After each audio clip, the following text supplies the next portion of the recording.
C'est une histoire incroyable et qui date d'il y a très longtemps en fait.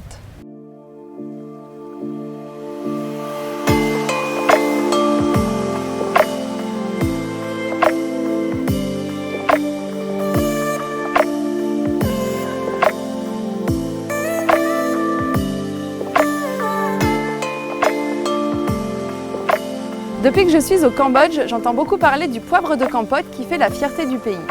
Je vais rencontrer Nathalie, propriétaire d'une des plus grandes plantations de poivre, pour en apprendre davantage.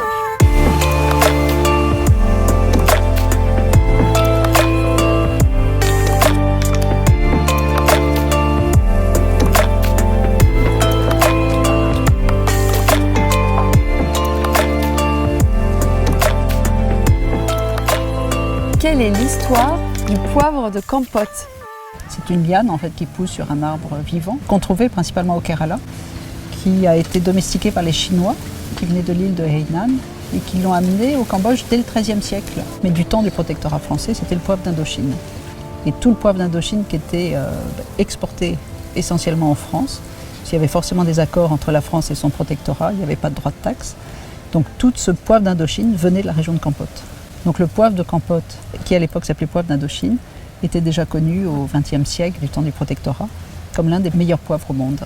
Donc dû à ce terroir et à ce climat, donc proximité de la mer, les chaînes de montagnes qui entourent, donc une bonne pluviométrie et puis une qualité de sol argilo-calcaire qui est très bonne pour le poivre.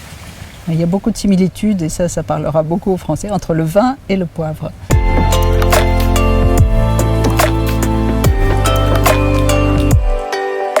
Ce poivre, il a disparu à un moment donné dans l'histoire du Cambodge?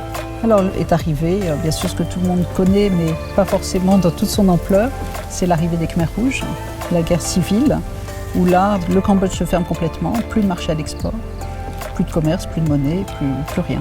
Beaucoup de plantations sont vraiment abandonnées. Dans les années 2000, donc fin des Khmers rouges, on arrive en 98, les années 2000, 2004, 2005, il commence à y avoir des familles qui reviennent en fait dans leurs plantations. Et donc on trouve aujourd'hui dans l'appellation poivre de Kampot, on a 400 producteurs, dont à peu près 200 petites familles qui ont des petites parcelles de poivre. Le poivre, c'est l'épice la plus utilisée dans le monde. Mais comment pousse le poivre? Franchement, il y a 7 ans, je ne savais pas du tout comment ça poussait.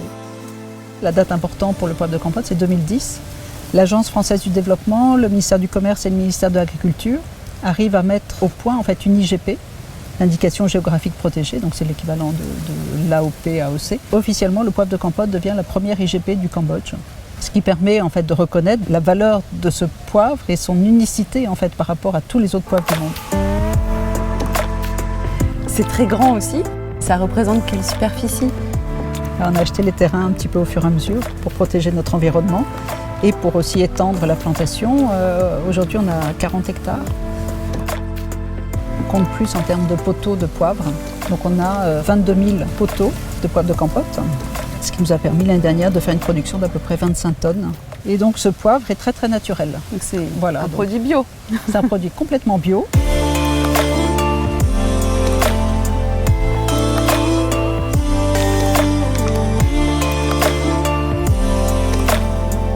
Ce qui est pour nous le plus important de notre programme, c'est le projet social.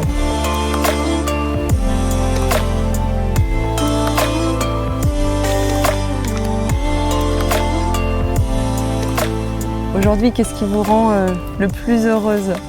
Je pense que c'est vraiment le côté humain. C'est le côté humain, c'est se dire qu'on fait quelque chose pour le pays, qu'on fait quelque chose pour cette communauté rurale. Il n'y avait pas d'emploi avant en fait. Donc nos villageois, ils élevaient des poules, des vaches, un peu de riz, et puis ils les vendaient au marché. Donc je pense qu'on a changé la vie d'un certain nombre d'entre eux.